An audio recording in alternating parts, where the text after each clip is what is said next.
Nous nous trouvons actuellement dans le jardin botanique de l'Université de Cocody, devant une plante particulière.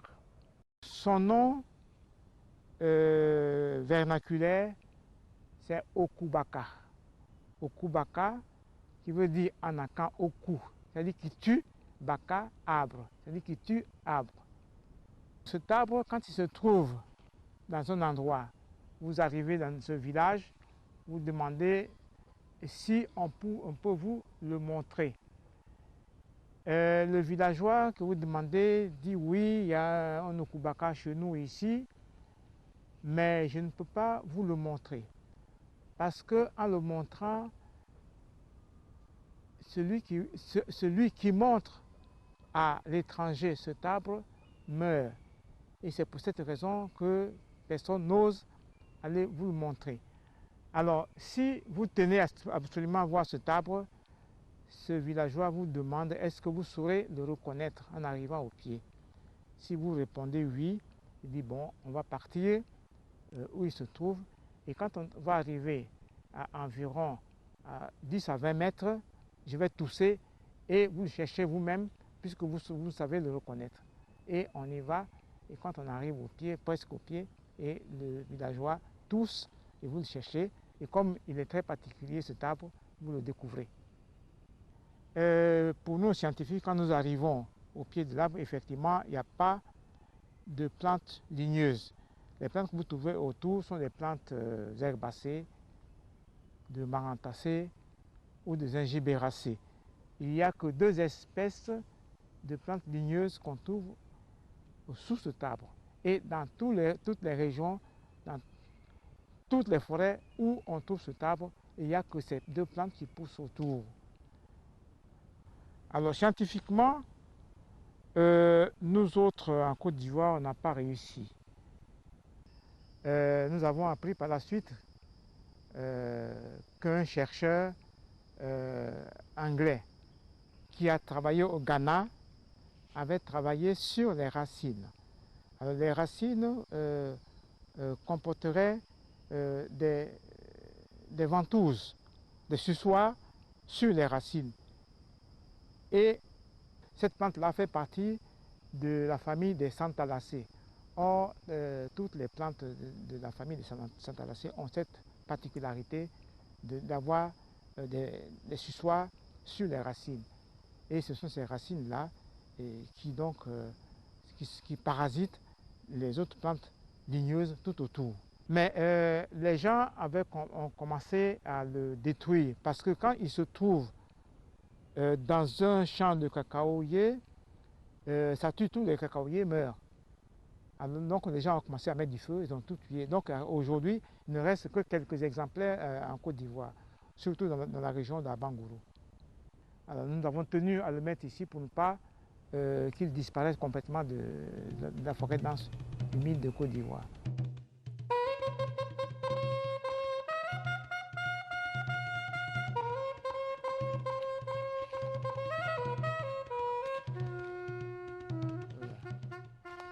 Et là, au fond, c'est Erythrophyllum ivorense. Cette plante servait autrefois de plat de poison d'épreuve. Actuellement, on lutte pour que cette pratique prenne fin, mais il est très difficile de faire disparaître cette pratique parce que dans les villages, quand on vous accuse de délit, soit délit de vol, d'adultère ou d'assassinat, si vous voulez donc vous disculper, on vous impose de boire la décoction de cet arbre, alors que cette plante est un poison très violent pour le cœur. Nous avons ici les gousses de cette plante que l'on appelle de son nom latin Erythrophyllum ivorense ou Tali en akan. Alors ici également nous avons une espèce endémique ouest africaine. C'est une apocinacée qui s'appelle Unteria ghanensis. Parce que cette plante ne se rencontre qu'en Côte d'Ivoire et au Ghana. Et la plante a été décrite en 1972 par un botaniste hollandais.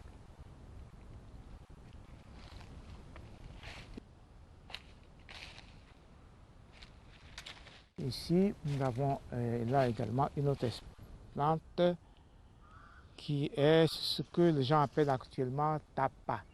L'écorce sert à faire des tissus qui autrefois étaient très utilisés. Et actuellement, ce sont, je crois que les artistes qui confectionnent leurs tableaux avec cette plante. Et la plante, on l'appelle de son nom latin Antiaris africana. Endémique, c'est la plante ne pousse que dans cette partie de la Côte d'Ivoire ou cette partie du monde. C'est-à-dire que cette plante ne pousse que dans la région comprise entre le fleuve Cavali et le Sassandra, entre les deux, nulle part ailleurs. Le nombre des espèces de plantes ivoiriennes, c'est 3858 espèces recensées, identifiées et recensées. Né à Agboville le 10 août 1931, Ake Assi a 16 ans. Lorsque son père Ake Angui, garde forestier, le charge d'accompagner le professeur Magenot dans la forêt pour l'identification des espèces floristiques ivoiriennes. C'est son premier contact avec le chercheur en botanique. C'est donc dans la brousse que le botaniste français rencontre pour la première fois le jeune futur botaniste ivoirien. Ake Assi a un sens exceptionnel d'observation, une mémoire phénoménale et un travailleur infatigable. Ces qualités, j'en suis sûr, feront de lui un botaniste, dit le professeur Magenot. En effet, en plus de ses activités d'enseignant, Ake Assi a créé l'herbier et le jardin floristique de l'université de Cocody.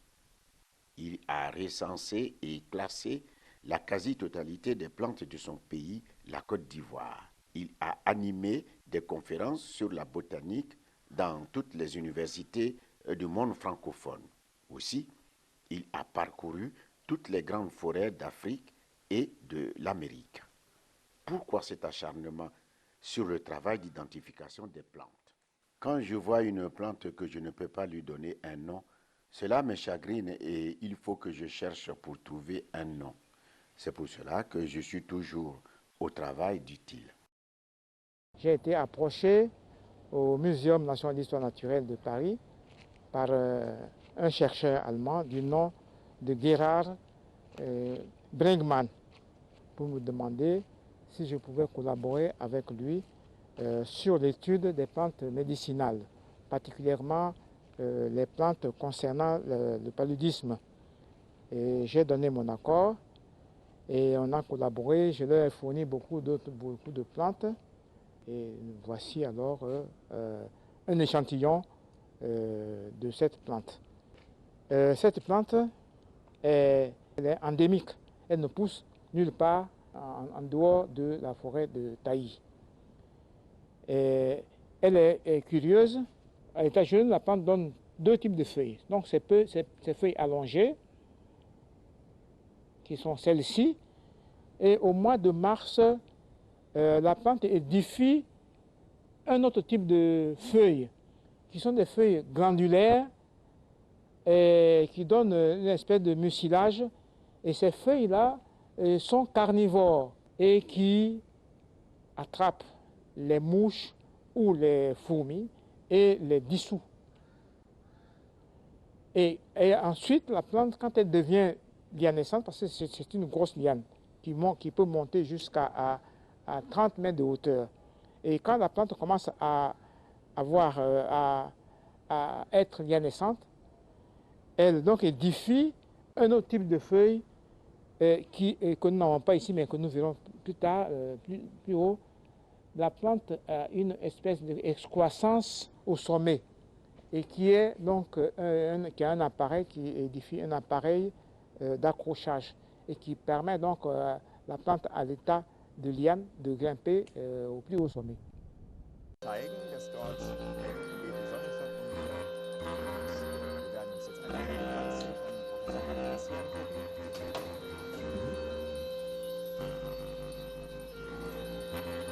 Alors ça, c'est un exemplaire de la plante Triphyophyllum peltatum de la famille des Dioncophyllacées qui était introduite en Allemagne de professeur Brugmann et monsieur Akeasi.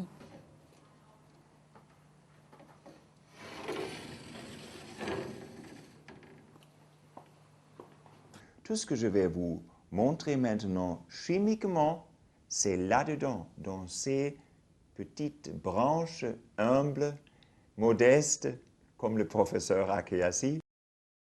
Avec les plantes, on fait un extrait et puis il faut isoler les substances. Isoler, ça veut dire on n'est pas intéressé au mélange entier, mais on veut avoir des substances pures.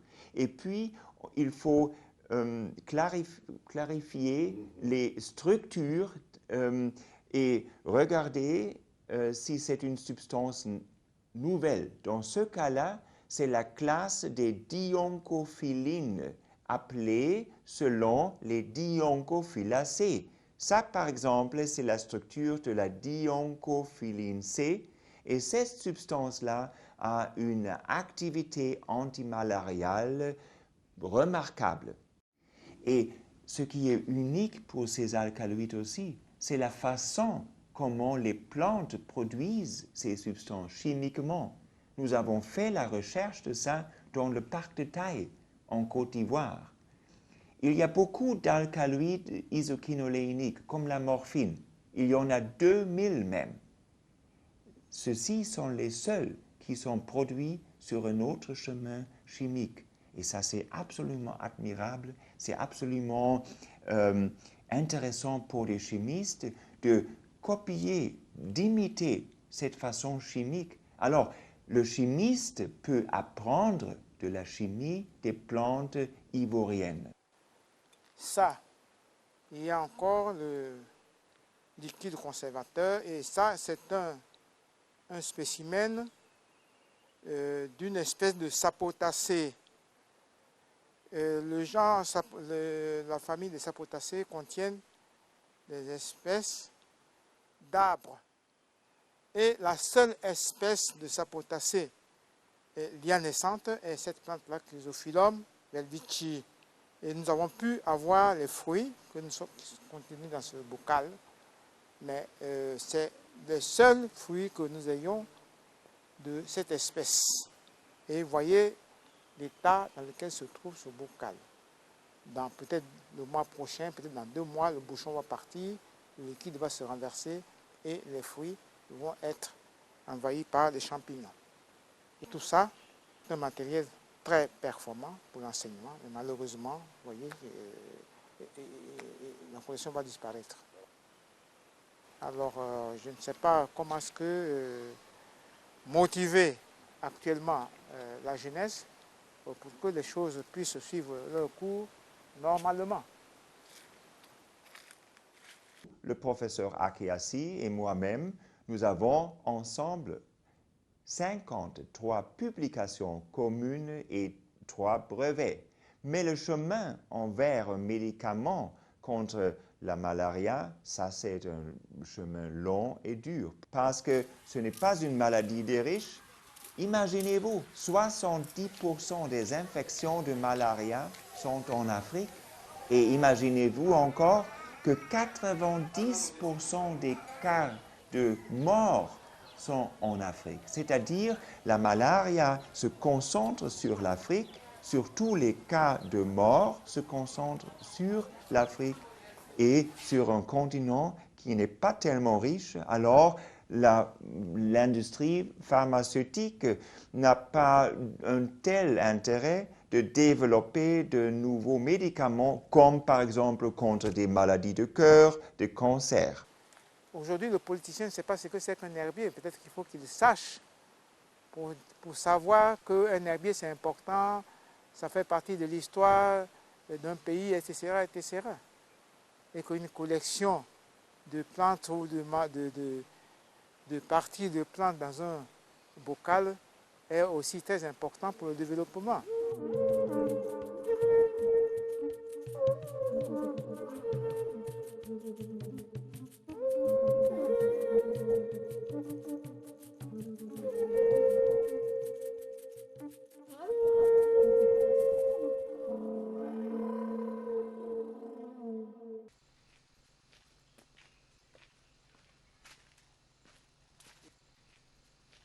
Cet herbier date de 1953-56.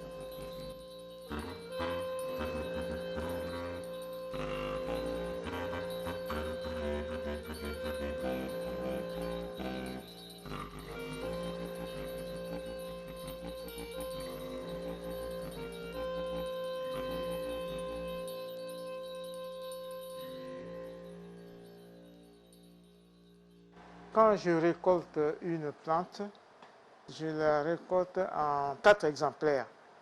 Je garde un exemplaire ici pour la Côte d'Ivoire et les autres spécimens, je les envoie en Europe ou aux États-Unis pour la bonne conservation.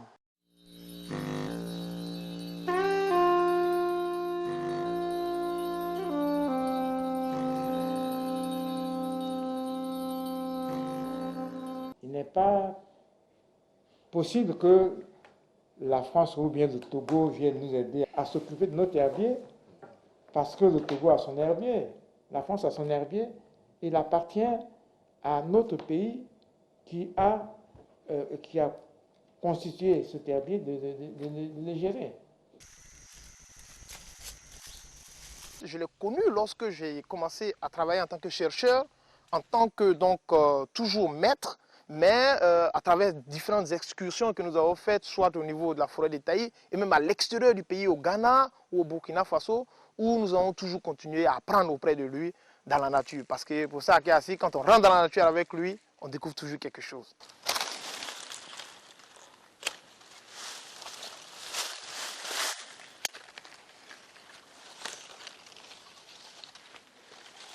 La systématique, ça demande la patience, comme le professeur lui-même Akiasi le dit.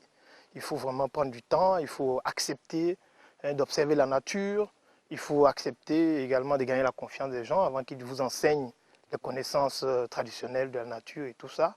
Donc je pense que l'œuvre du professeur Akiasi et le jardin botanique, il est temps de le sauver maintenant, parce que si on laisse le temps passer, ça sera trop tard.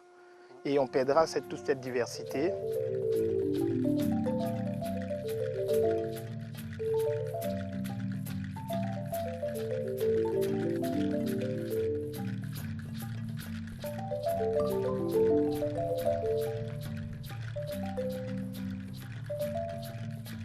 Parc urbain Bangororo. Mais qu'est-ce que c'est?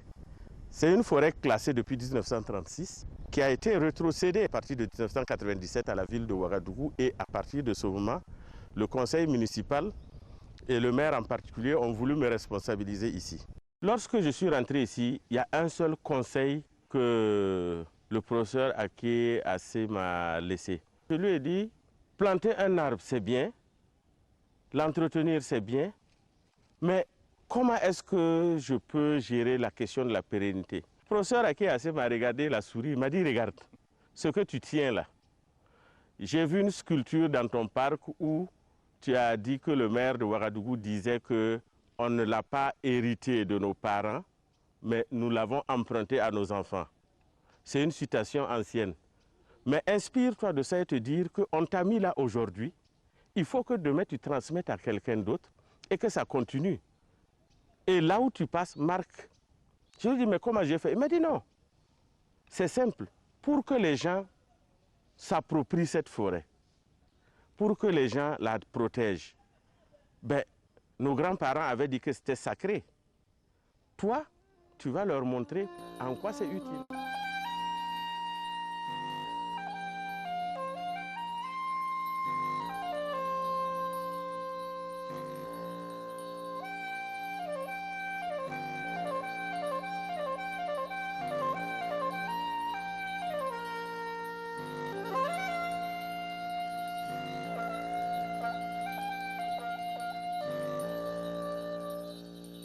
Traditionnellement, l'homme qui était attaché à la nature était potentiellement un bon botaniste.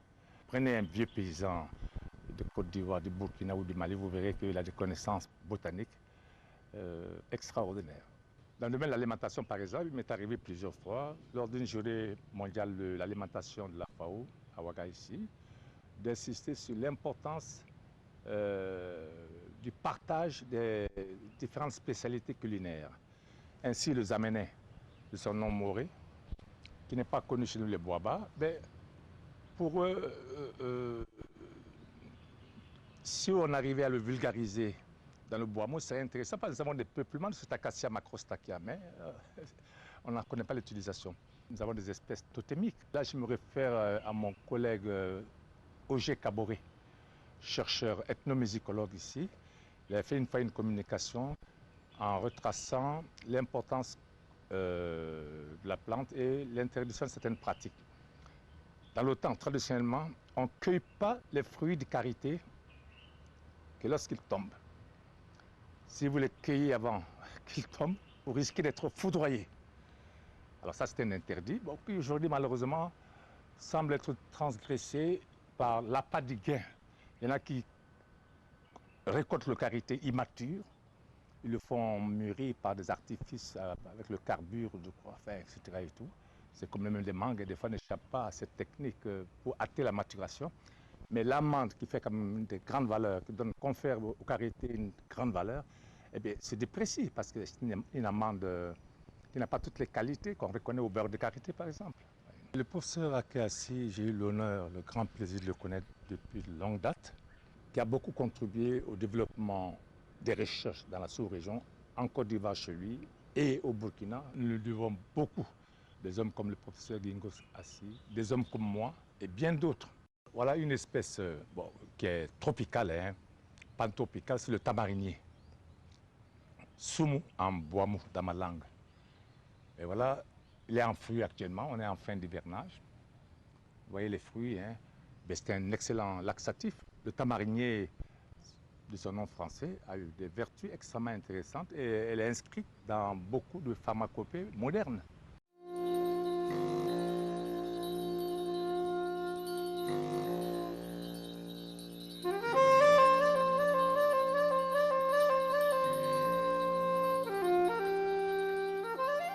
Le professeur Aké est connu des Guinéens pour ses brillants travaux et son encadrement efficace.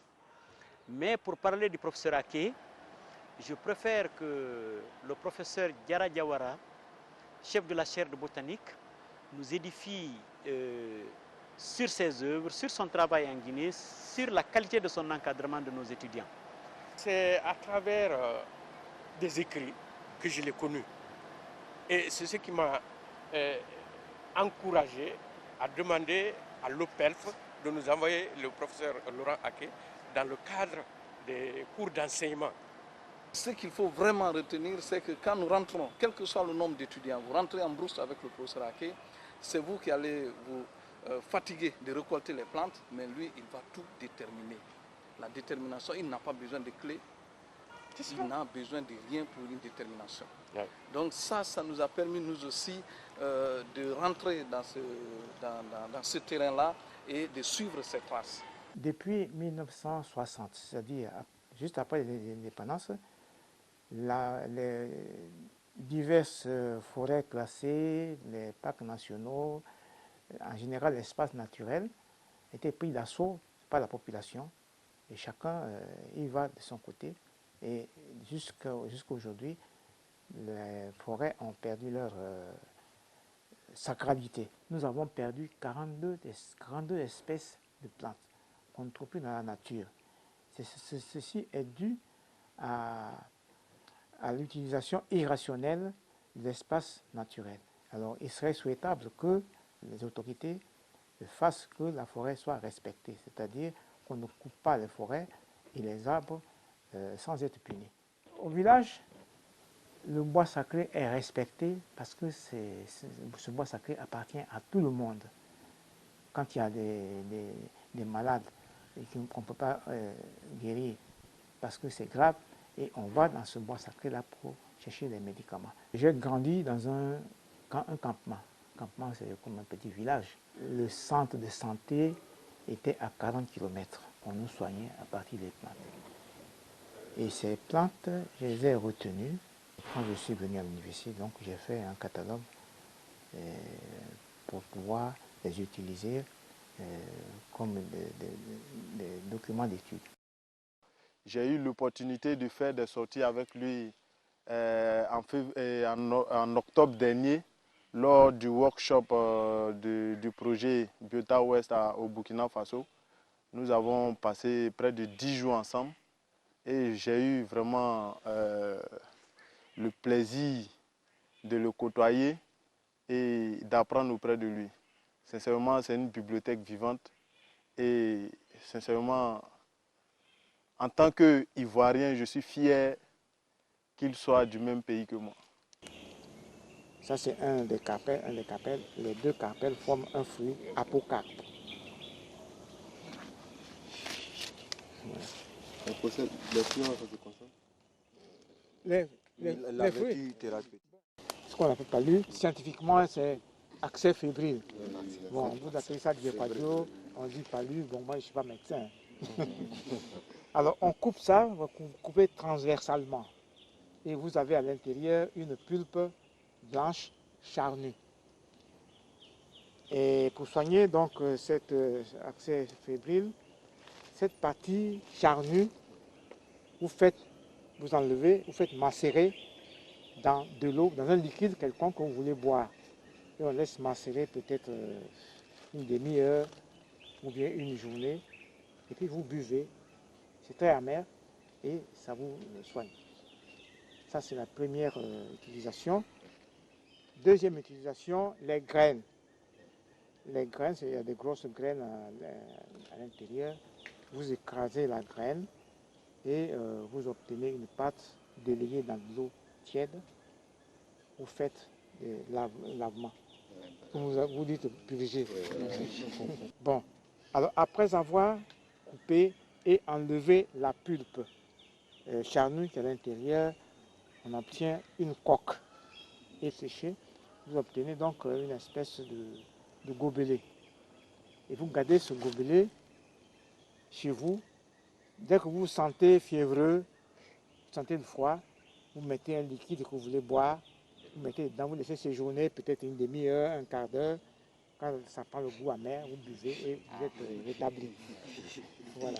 Ce n'est pas seulement l'identification botanique, mais aussi, c'est bien, cette identification est souvent accompagnée de données ethnobotaniques, de données ethnomédicales.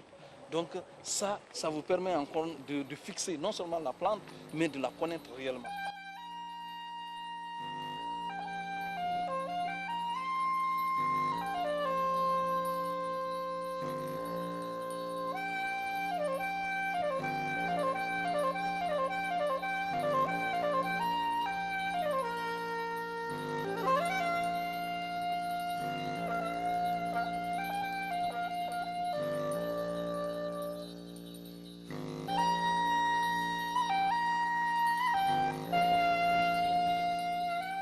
Vernonia guinéensis, la famille des Astéracées.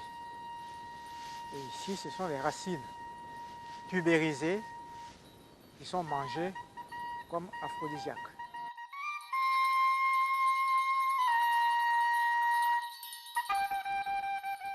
Le diplôme, c'est bon, mais il faut faire sérieusement le travail. Il faut maîtriser ce qu'on fait. Le diplôme, c'est bien pour être à la fonction publique, au rang supérieur, mais il faut le mériter. C'est ce que je conseille aux jeunes. Il ne faut pas tricher pour avoir un diplôme. Vous êtes botaniste, il faut maîtriser ce qu'on vous dit de faire. J'étais déjà en terminale au lycée Houphouët-Boigny en 1997. Et c'est lors d'un cours de sciences de la nature et des sciences de la nature et de géologie que j'ai entendu parler du professeur Akeyassi. Et lors d'un cours, il nous a dit que le professeur Akeyassi, il suffit d'entrer dans la savane ou dans la forêt, cueillir une feuille À partir de cette feuille, il pouvait te retrouver là, il pouvait te donner le nom de la plante. Et donc déjà, en termes